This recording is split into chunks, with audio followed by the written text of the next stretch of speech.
Welcome everybody to my newest Let's Play, Sweet Home, a role-playing game released only in Japan, but thanks to a translation patch by JMN and The Siege, it is now playable in English. Well, been playable since 2016, but I'm just getting to it right now. I've played this game before. It's a pretty fun game. It's kind of spooky.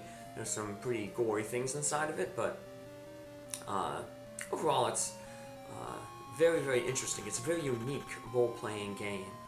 Several things make it very unique. One of the big things that make it unique is permadeath. If one of your characters dies, there's no reviving them.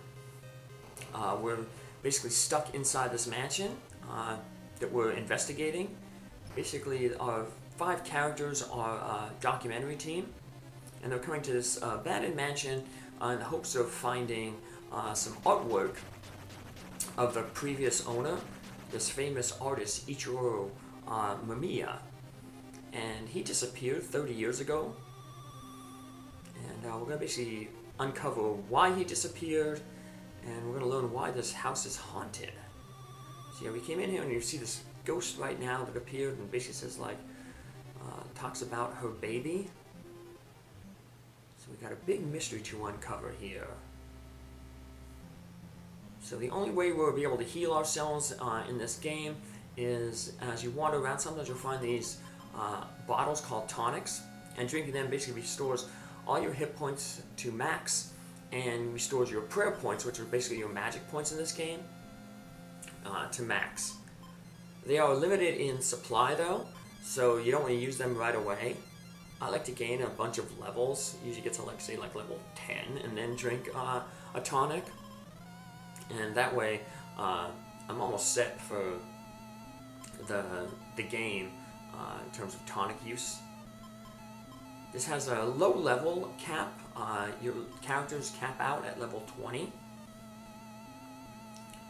But we will be doing some grinding to get to those max levels. So right now I'm just having all my characters talk to each other. We have 5 characters here. The producer is the guy with the lighter to the right. Right now I have his daughter Emmy. She's a real estate agent. She has the key that allowed us to enter this place. That key also opens several doors inside the mansion. We have the nurse there, that is Akiko, that is the Kazu's wife. Then we have this lady here that I'm selecting. She is an art restorer. And she has a vacuum. Yeah, every single character has a unique tool, and the tools are mainly used to solve puzzles. For instance, Asuka's vacuum here can suck up glass on the ground and allow you to pass through. It can also be used on these frescoes. Sometimes you'll find these dirty paintings, and you have to clean the painting by vacuuming it up. And once it's vacuumed and cleaned up, then you can take a picture of it with Taguchi's camera. So it's nice to have these two teamed together. It also feels appropriate because then you can have the other 3, all the family members, basically working together as a team. You look at an item here, we just move it down there. Characters can have 1 weapon equipped, and they can hold 2 items besides their unique item. Now if a character dies, there will be items around that you can use to replace a character's set item. There's like cameras that you can find, so if Taguchi dies, you'll find this camera, somebody else has to carry it. If Asuka dies, you can find a broom to use instead of her vacuum cleaner. There's matches if Kazu dies, pills if Akiko dies, and a wire to pick locks if Emmy dies.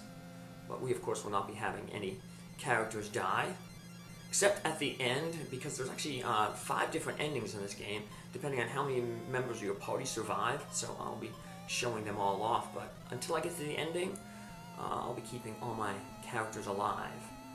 Now, what helps keep them alive is keeping your parties close to one another. Unfortunately, you can't have a 5-man party. The most you can have in a party is 3. So I have it split up here, 3 and 2. So we got this little passage here. We're gonna get into a random battle in here then a little bit. So there we used his Kazu's lighter to burn that rope away.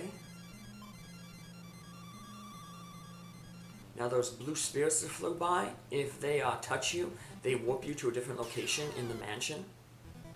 So you want to avoid them at all costs. But here's what I was saying about help to keep you alive.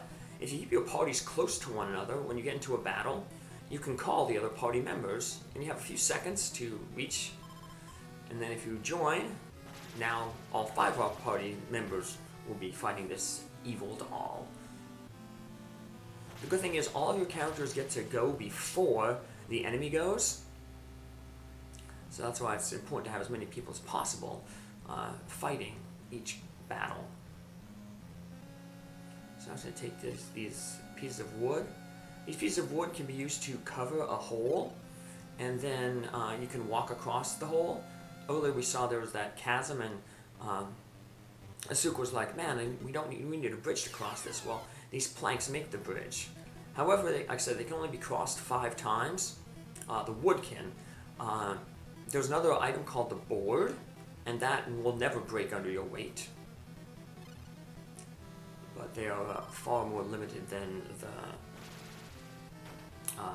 the wood planks that we find. Now I'm going to show off what happens if somebody breaks a wood plank. Basically, they'll fall in the hole and they'll need to be rescued. And in order to rescue them, you just have to have somebody else talk to them and party up with them, which means that that person can't be involved in a party that has 3 members in it. So here in this dark room, there'll be quite a few rooms that are dark. You can't see in them until we start a generator to start up electricity in some rooms.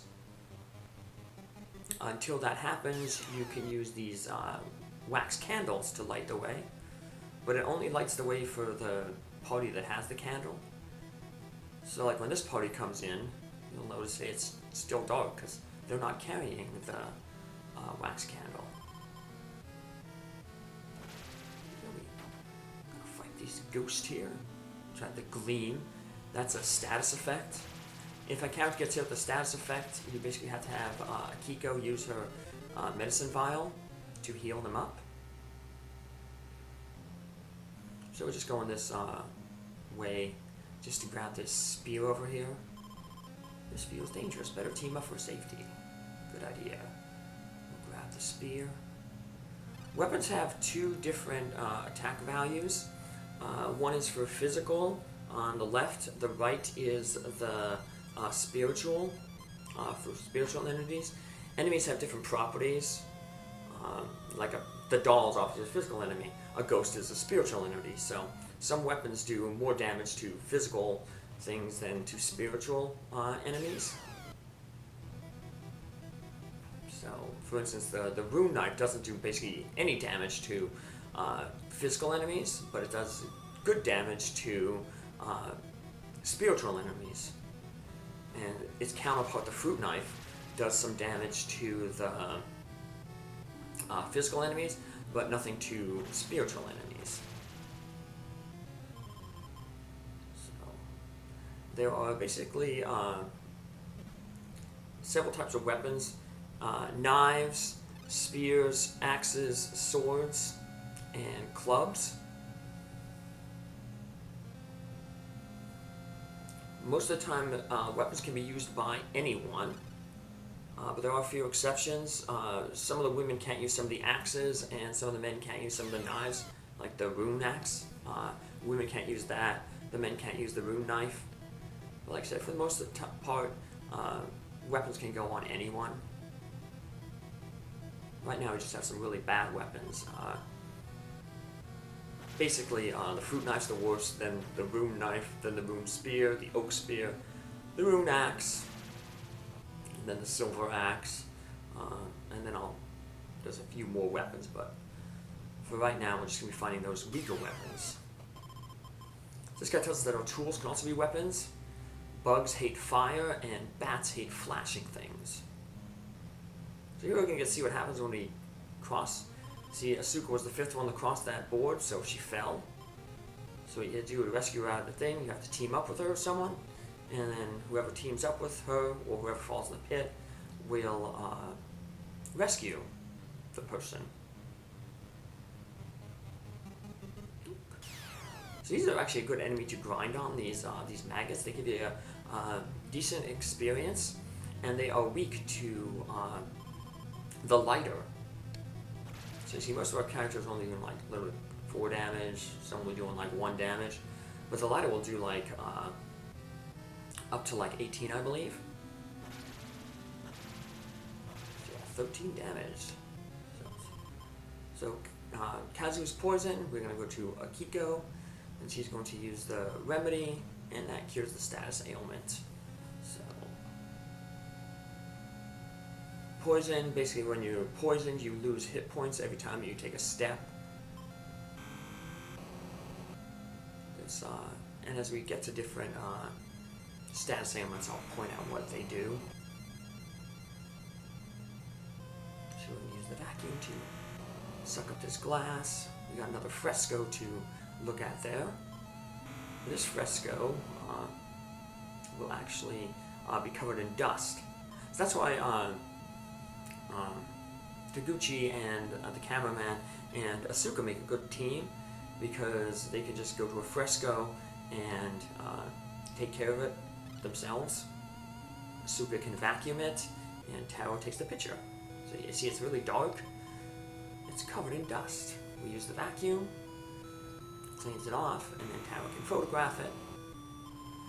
And these frescoes kind of give a whole bunch of clues to basically solving mysteries in. They also reveal some of the plot of the game.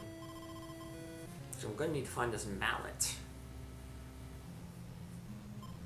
Basically right now,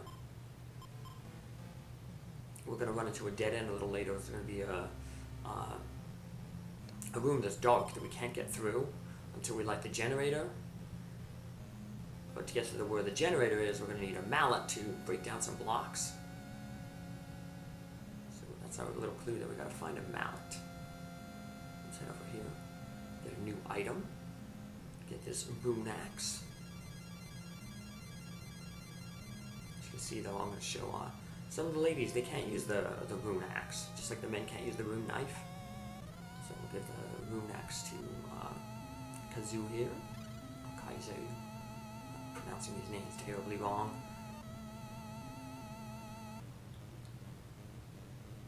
Got another battle here.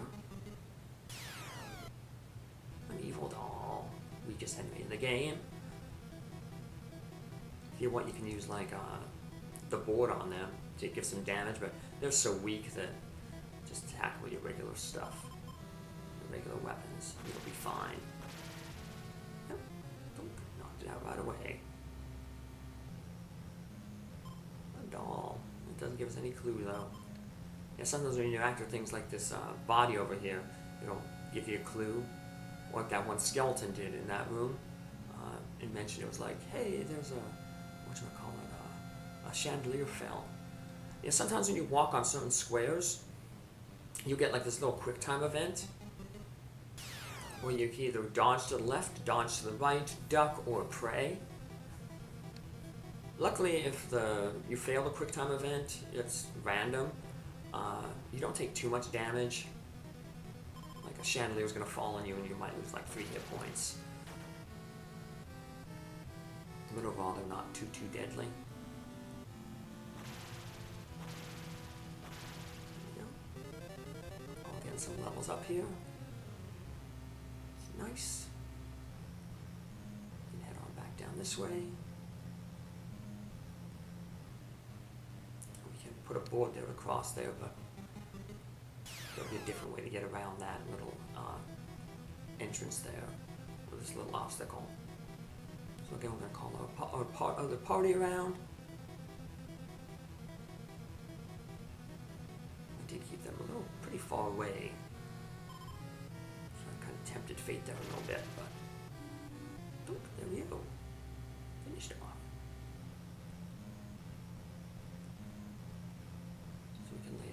board here. We can cross it then a little later. Oops, so here's that falling chandelier. See if we'll go to the left here, see if that works. And we did escape, so that's nice. Now, here's a dead end for now. We're going to see these bronze statues. Eventually, we're going to find a way to destroy bronze statues. For now, like I said, this is a dead end. We have a little note here telling us there's another fresco upstairs. So it looks like we're off to head upstairs. Let's switch to our other party there. Now, there's some doors here. You'd think, I'll use the key to open it. But some doors can't be opened by Emmy's key or the wire item. We're going to have to find a certain key to unlock that later on. And when we do, we can open that door. But for right now, only the doors that we need to go to. Basically, the game railroads you a little bit. The game does open up a lot later on. But for now, we're kind of confined just into what we can do.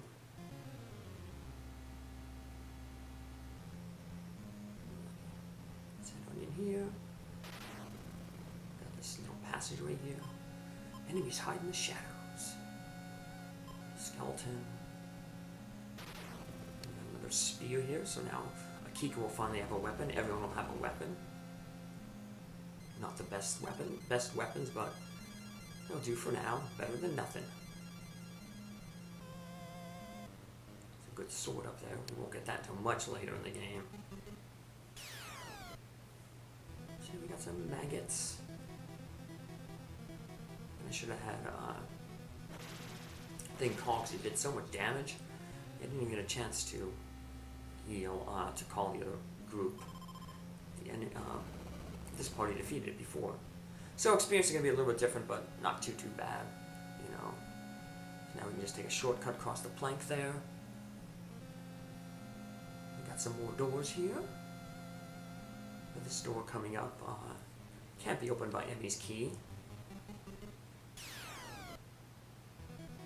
An evil doll.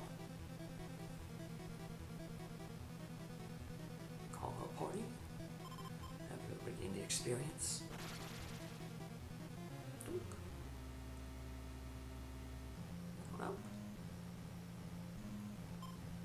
Nothing happened. There's a door over to the right here, though, that can be opened by the key. There's another door over to the right. That door, if we head in there, basically we'd find some boulders that we can't get through until we have a mallet. We were told we need a mallet, so we're going to have to go look for that mallet in a little bit. This room here has a bunch of like spare items. See down there we have pills, a camera, and wire. Those are the items that you can use if one of your character dies. Like the pills take over for the nurse Akiko, the wire takes over for Amy's key, the camera takes over for Taguchi's camera.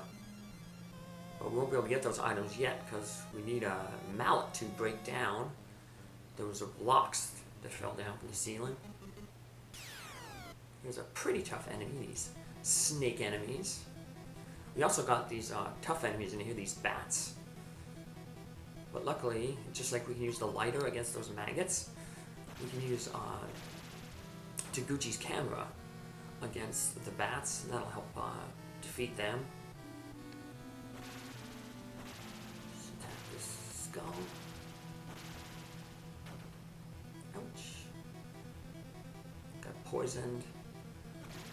Like I said, we know how to get rid of that. After battle, we'll just have Akiko heal Asuka up. Now they're not in the same party, so we got to kind of switch it around a little bit here. We're going to get to Akiko and have her talk with Asuka. So we're going to have to switch to Asuka. And then when they're next to each other.